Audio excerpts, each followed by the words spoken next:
David was a peculiar man. That's not a secret to say he was some kind of misfit. In fact, he was a pleasant and compassionate man for most of his life. However, he was also a delicate soul and not much of a social butterfly. David never got married or had children. He lived alone his entire life and worked a mundane job in the government. Yes, David was definitely an introvert and may have been on the spectrum, but he kept to himself and indulged in his unconventional hobbies, some of which became fixations. I suppose that's why he purchased the model village. For those of you unfamiliar with the concept, a model or miniature village is an attraction closely linked with the English countryside, although there are few remaining in existence in the 21st century. Some date back to the 19th century, but their popularity peaked from the 1930s to 1950s. Essentially, they are outdoor scale models transformed into highly detailed exhibits replicating towns or villages, containing everything from miniature churches, houses, railways, canals, and parks, and figurines representing small individuals, men, women, children, and even pets. The level of detail is impressive, and there's a charming and almost enchanting ambiance to such attractions. But of course, like so much else, model villages have lost much of their allure in the modern digital era, unable to compete with more contemporary leisure activities and venues. The few that remain retain their quintessential charm and appeal, but their glory days are long gone. Uncle David couldn't have predicted this trend when he bought his own miniature village in the early 1990s, although I question whether it would have deterred him, as he never saw the attraction as a financial venture. I won't disclose the whereabouts of Uncle David's village. It no longer exists, but I can't assure you that its previous location is secure, or that the malevolent presence that once resided there has vanished. However, I will provide you with a description. The village was known as Mosville, and peculiar name with slightly eerie connotations. This was the name the attraction had when David acquired it, and he was insistent that the name remain unchanged. He was a stickler for tradition, after all. Mosville was constructed on a 1:72 scale and encompassed most of the elements one would anticipate in a typical English village from the late 19th or early 20th centuries. The primary street consisted of a church with a steeple, Anglican of course, a tidy town hall with a copper-domed roof, and a schoolhouse with large glass windows. The street also featured several well-maintained shop fronts, a butcher shop, a grocery store, a village tavern, a bank, and a post office. The kind of small businesses that are gradually disappearing in the real world. Adjacent to the main street were the residences, a mixture of charming cottages and Georgian townhouses. The attention to detail was remarkable, down to the miniature flower beds in the gardens surrounded by white picket fences. The estate house was situated on the outskirts of the village, near the intentionally constructed stream that traversed the imitation countryside. The house had 4 levels with stained glass windows and turrets.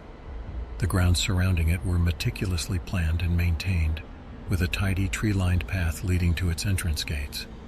Farther down the river stood a functioning windmill, more in the Dutch rather than the English style, but still in harmony with the atmosphere of the attraction.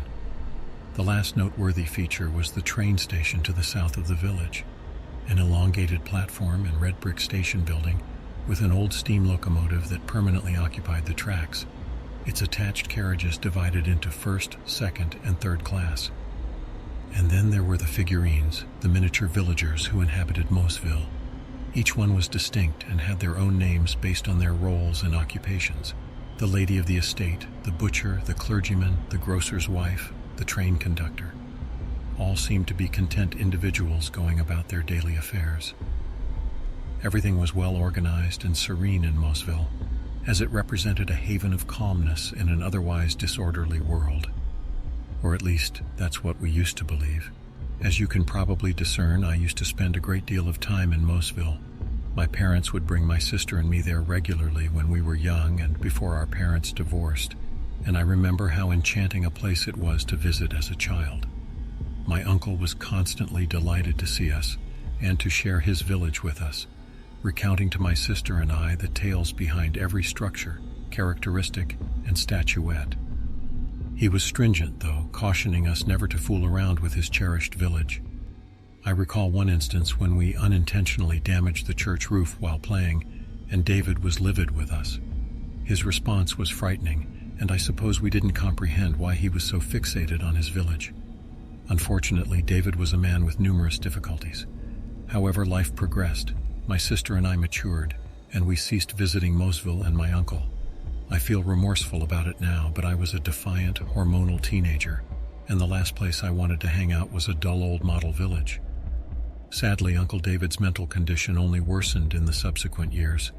He retired early from his job and became even more engrossed in constructing and upkeeping Mosville. For a while, he operated it as a family attraction, charging a small admission fee for families to visit on weekends and holidays. However, he eventually grew weary of these visitors and their disruptive behavior, opting to close Mosville to the public and transform it into his own private sanctuary. In the years that ensued, David became a complete hermit, severing ties with most of his family and the few acquaintances he had. My mother would still visit occasionally, mainly to ensure that her brother was still alive, but she usually received a chilly reception. I am unaware of the events that caused David to isolate himself from society and become deeply absorbed in his almost childlike pastime. It is possible that he experienced a personal tragedy or heartbreak that we were unaware of, or perhaps he simply could not handle the pressures and demands of the world. Regardless, I am afraid that his life was destined to end in a tragic manner. Allow me to recount the events of the summer of 2001. It had been approximately 2 weeks since my mother had last seen her brother. Although she made regular phone calls, my uncle rarely answered or returned them. One day she decided to visit his cottage, but received no response when she rang the doorbell or knocked loudly. Worried, she used her spare key to enter David's home, only to find that he was not there. This raised alarm bells as David rarely left his home. However, my mother did not panic just yet. Her worry escalated when she drove to the Mosville site and discovered that David's workshop was empty, with no sign of him in the village. Not only that, but the site was in disarray, with miniature buildings smashed and figurines scattered across the concrete and grass. My mother understood how much Mosville meant to her brother, and she could only imagine the impact this senseless destruction would have on his mental well-being. At this point, panic set in and she contacted the authorities. However, due to protocol, a missing persons report could not be filed until 72 hours later. This due date arrived and passed, and the report was processed, but no information was forthcoming.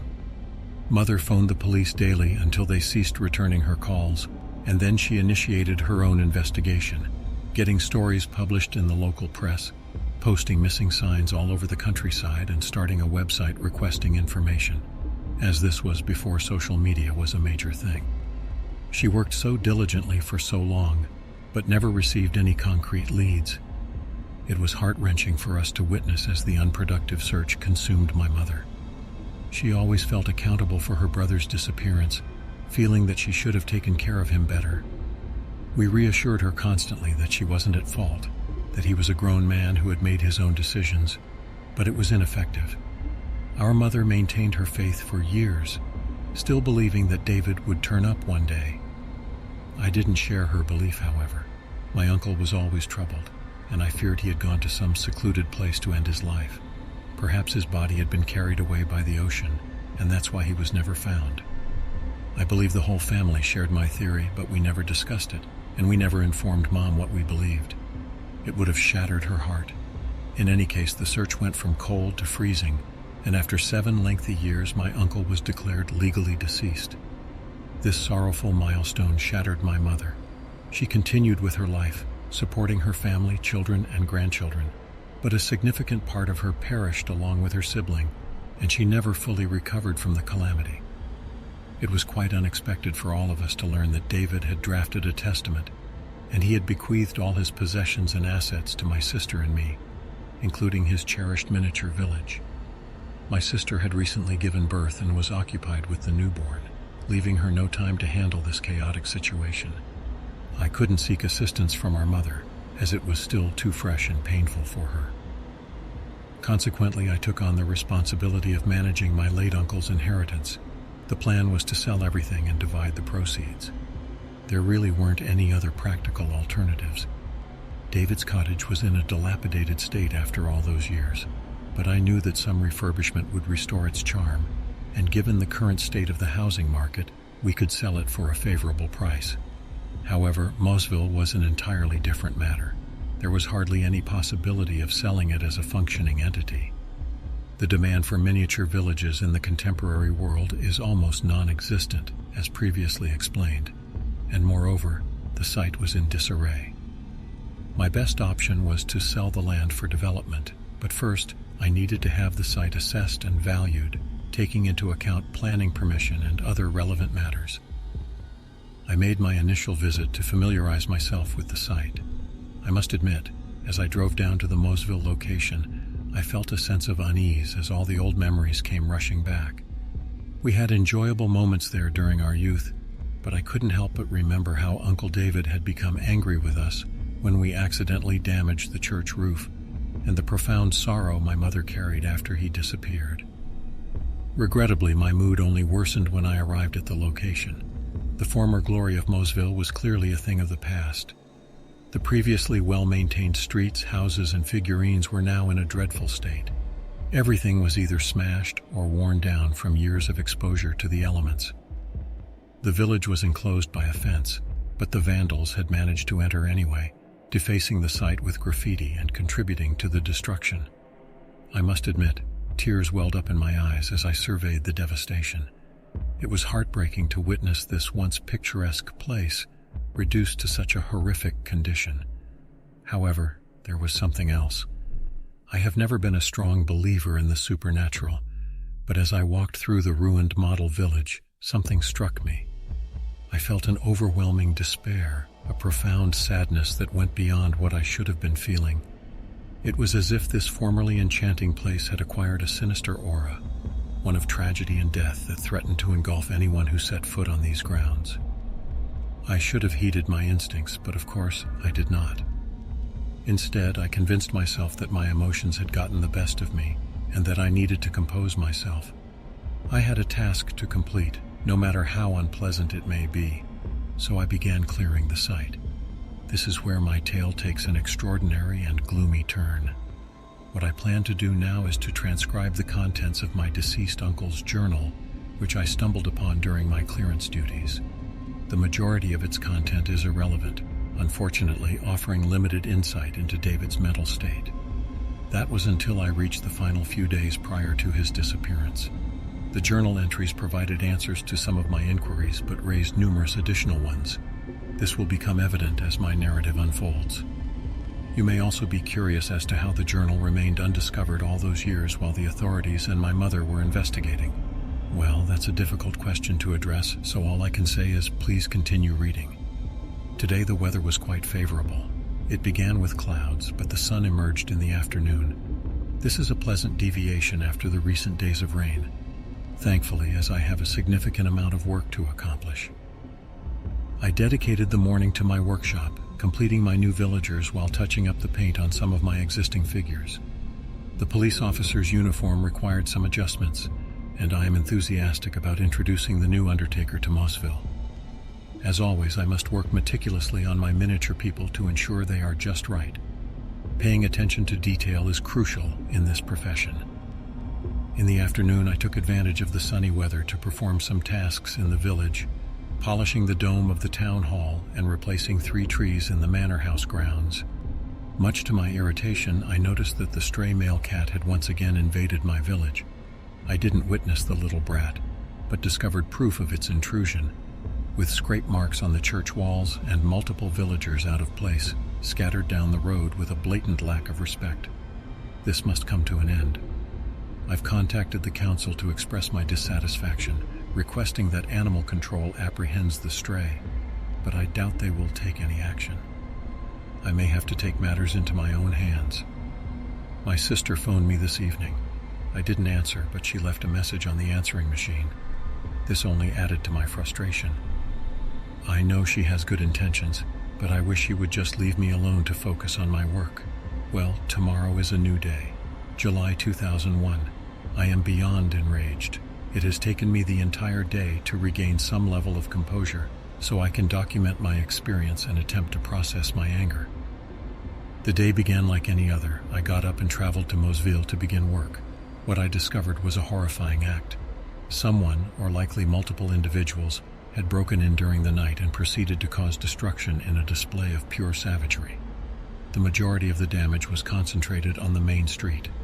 Several of the villagers were irreparably shattered. The grocer, the milkman, and the postmistress, all completely demolished. I can't comprehend how anyone could be so heartless. There was some surface-level damage to several buildings, but the vandals directed their rage towards the church, shattering the steeple in half, crushing the roof, and trampling the structure into the ground. I will need to reconstruct the entire church from the beginning. I was so furious that tears were streaming down my cheeks, and I had to manage my breathing before contemplating my next course of action.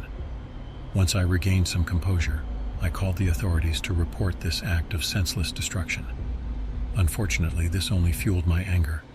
They assured me that they would handle my report and dispatch an officer in due time, but I could sense that they were not taking it seriously. Undoubtedly, the vandalism was carried out by local juvenile delinquents. Today's children are hardly any better than wild creatures, semi-wild and lacking discipline from their parents or teachers. The authorities will do nothing to deter them, allowing these troublemakers to wreak havoc, damaging property, and ruining lives. This country has truly deteriorated. I spent the remainder of the morning cleaning up the wreckage, but there was another disturbing twist to this dreadful tale. I almost overlooked it initially, as it was concealed at the back of the ruined church. When I discovered it, my heart momentarily froze, and I experienced a genuine moment of terror. The miniature statue was constructed to the same scale as my villagers, 1:72, meaning it was only an inch tall. I immediately knew that it was not one of mine. After recovering from my initial shock, I knelt down to examine the tiny figurine more closely. What I beheld was a grim reaper, a menacing figure garbed in a dark cloak that reached down to its feet and with a hood concealing its head. The character had an indistinguishable countenance, but carried a sickle nearly as tall as he was, its edge crafted from a genuine minuscule blade. I discovered the statuette repugnant and would never possess such an unsightly replica in my community. However, this raised the unsettling query of who had abandoned the figurine and for what reason. In that moment, I began to question my initial hypothesis, considering this to be too intricate a deception for adolescent delinquents. Could this be the action of a competing model resident, envious of my creation? I transported the Grim Reaper statuette back to my workspace to scrutinize it more closely. I examined it beneath my magnifying lens, impressed by the meticulousness employed by its fabricator. Clearly, this was the handiwork of a skilled artisan. Nevertheless, there was something profoundly disquieting about the miniature, an eerie sensation that eluded my ability to articulate. However, the situation only grew more peculiar. When I grasped the figurine, I discovered it was frigid, as if it had just emerged from the freezer. Yet as I held it in my palm, the figurine inexplicably and suddenly grew scorching hot, to the point where it seared my hand, compelling me to release it onto the floor. I must confess I uttered profanities in fury as I gazed upon the diminutive Grim Reaper sprawled upon the wooden surface of my workspace. I couldn't comprehend what had just occurred. Was this some form of innovative technology? I am willing to acknowledge my resistance to technological advancements, so I suppose it is plausible. I regret not preserving the sculpture as evidence, but in my fury, I hastily used pliers to grasp the heated miniature and dropped it into the furnace, observing with a somber gratification as it turned to ashes. It is now time for bed, yet my anger and confusion persist, making it unlikely that I will find rest tonight. Regardless, I will promptly return to Mosville in the morning. I hope that this unpleasant incident was an isolated occurrence and that I can move past it. July 2001. The trespassers reappeared during the nocturnal hours. It was naive of me to assume they would not. I am angry, but also deeply unsettled. Allow me to attempt to elucidate what transpired. I arrived at Mosville shortly after sunrise and commenced work on the reconstruction of the church. Initially, there appeared to be no further damage, but then I noticed the absence of several villagers. The proprietor of the pub, the school teacher, the firefighter, the nurse, and the mayor had all vanished. I frantically searched for my miniature figurines, desperately hoping that I had simply misplaced them. I could not locate their bodies, but I did discover the heads. Yes, it is difficult to fathom that I am penning these words, but that is indeed what I discovered. 5 minuscule severed heads meticulously impaled on the railings in front of the town hall, forming a grotesque and chilling spectacle. I could scarcely believe my eyes. I was horrified, repulsed, and also astounded. The level of effort required to detach the heads from the 1-inch models and affix them to railings mere millimeters thick was almost beyond comprehension. I struggled to respire as I examined the scene, but then I witnessed it. The Grim Reaper diminutive, that detestable figure. It was just standing there in the midst of Main Street. It was as if it were taunting me. It couldn't conceivably be the identical model from the previous day. I'd observed it incinerate, for God's sake. I gazed at the Reaper for a moment before realizing that whoever was doing this must have fabricated several duplicates of the statuette to toy with my mind. I felt paranoid in that moment, scanning the horizon as I envisioned my tormentor was observing me from afar. I promptly reassured myself, however. I felt certain the vandal was too much of a coward to reveal his countenance during daylight. He would undoubtedly return under the concealment of darkness, but next time I'd be awaiting him. In a fit of fury, I stomped the Grim Reaper beneath my boot, obliterating it into petite fragments. Enough is enough. Tonight I will stand sentinel right here and apprehend the scoundrel in the act. He's going to rue he ever trifled with me. July 2001. I am in Inferno. Is this genuine? I don't comprehend, and I'm so apprehensive. I dozed off at some point during the night, reclining on the herbage beside my cherished village. It wasn't my intention to do so, but I was so fatigued. When I awakened, I instantaneously realized something wasn't right. It appears like a nightmare, but somehow it's genuine. The herbage I'd slumbered upon was now as towering as I was. I gazed at the blades in astonishment, and then at the mire beneath my feet. In disarray, I stumbled forward, pushing my way through the tall foliage and hoping fruitlessly for some sort of rational explanation. I spotted a dandelion twice my size and nearly had a panic attack, but this was just the beginning. As I trudged through the muck, I witnessed the soil in front of me shift as something enormous emerged from beneath the earth. I stepped back, recoiling in terror, as I observed a colossal, slippery, serpent-like creature dig its way up to the surface and slither out from the burrow it had crafted. It took me a moment to comprehend what I was witnessing, as its pink, segmented body wriggled out into the open. It was an earthworm, but grown to an immense magnitude, an implausible size, easily as long as my height and with a body as thick as my thigh. I stood frozen in fear as I observed the creature blindly slithering towards me. But a moment later, a massive shadow materialized above my head, a gargantuan figure that overshadowed both me and the worm. There was a tremendous screech, a high-pitched clamor that nearly deafened me. A second later, and the enormous winged creature swooped down, extending its powerful talons. I watched in terror as the creature swiftly impaled the earthworm with its sharp talons before securing it within its formidable beak. The winged creature screeched again as it flapped its immense wings and ascended back into the azure skies. I gazed upward as my improbable rescuer took flight and was once again amazed to identify the ebony, chestnut, and ivory plumage of the creature bird, which I realized was simply a familiar garden sparrow.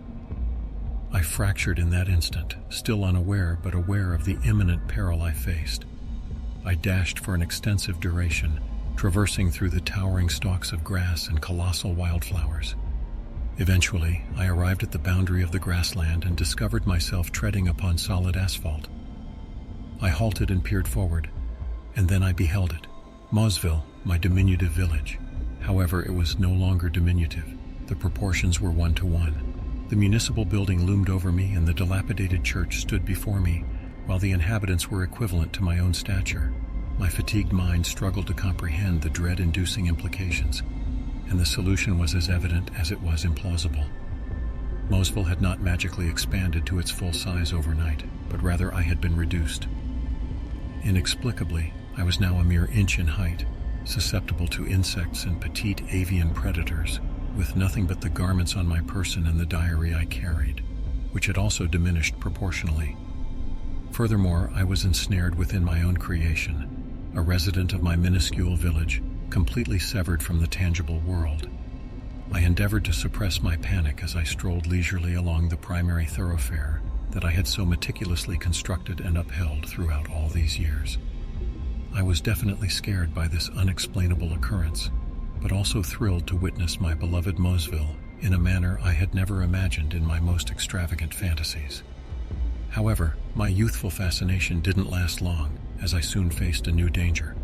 I heard a familiar noise, a repugnant hissing amplified 100 times. When I glanced upwards, I saw the creature, a behemoth from my perspective in my diminished state.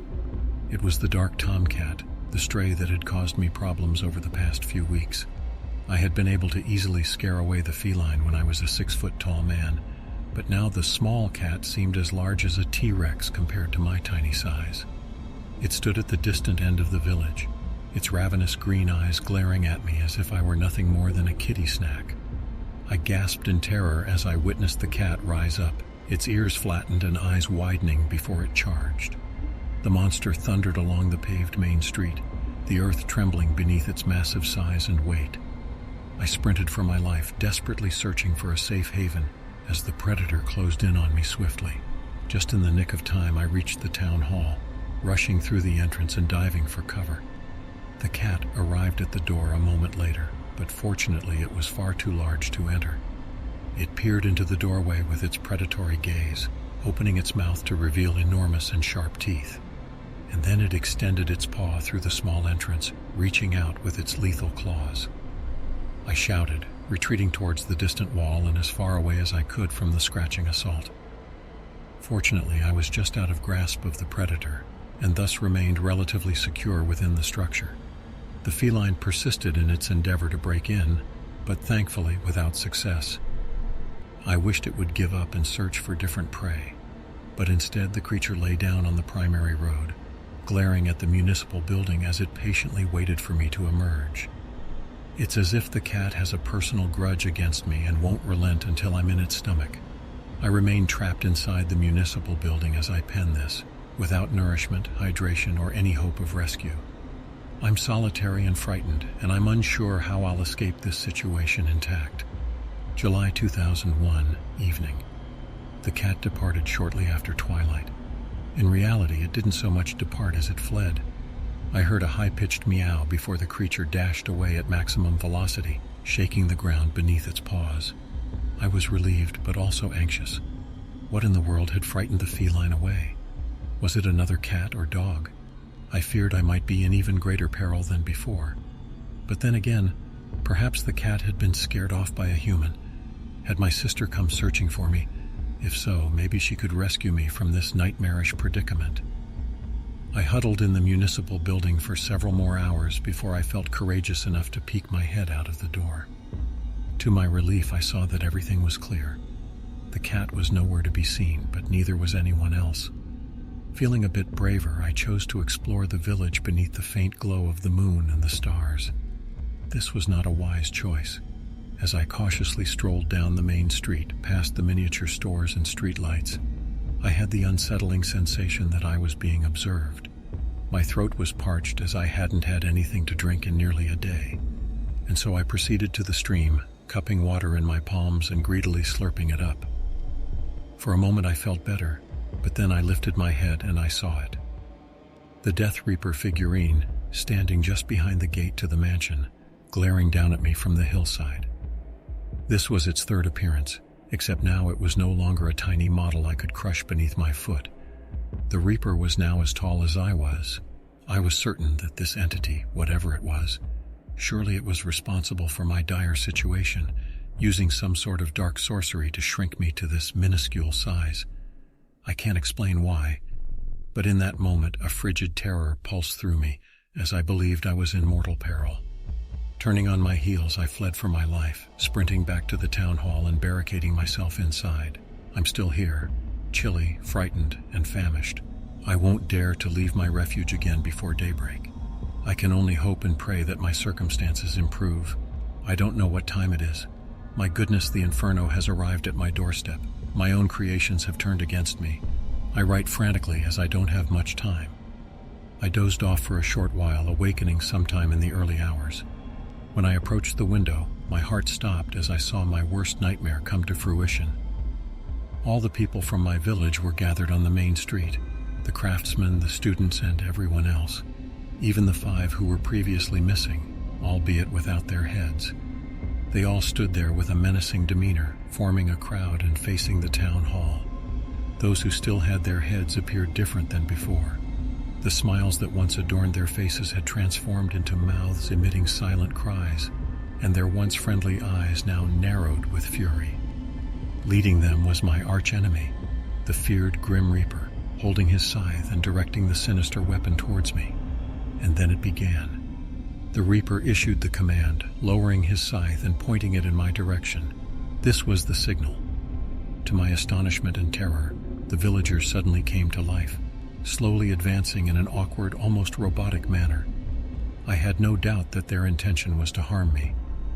I hide in fear as I hastily write this message, which will undoubtedly serve as my last words. They are pounding on the doors and windows, attempting to break in. There is no escape. I desperately hope that someone will discover this journal and inform my family, to my sister, nephew, and niece. I deeply regret pushing you away. These were the final thoughts of my uncle, and I must admit that his parting words deeply affected me. You may be curious as to how I stumbled upon my late uncle's diary. Well, in many ways, it was purely by chance while I was clearing out the area. The diary was still in its reduced size, a micro-miniature book, less than 1/4 of an inch in dimension. I could easily have ended up throwing it out along with all the other tiny models, but as I held it in the palm of my hand, I had a sensation which made me think of my uncle. I had to obtain specialist equipment to view the tiny book and use a powerful microscope to read my uncle's words. His awful end defied belief, and yet I knew in my heart it was the truth. I never informed my mother about my discovery, fearing what it would do to her. She went to her grave without ever knowing the truth. There was no body to bury, and I can only assume his tiny corpse was taken away by his killers or consumed by local wildlife. I don't like to dwell on it, however, as it sickens me to imagine my uncle's final moments. As for Mosville, I had it completely demolished and sold the land. I've never returned to the location in all the years since. I can't help but feel that this strange tragedy would not have happened if David had kept in touch with his family. In the end, you could say that his fixation killed him. I don't know what you'll make of this story. I still don't fully comprehend it myself. All I know is that there are sinister powers beyond our comprehension, and my Uncle David sadly fell foul of them. So my ultimate advice is to take care, because you can never know where an unhealthy obsession will lead you.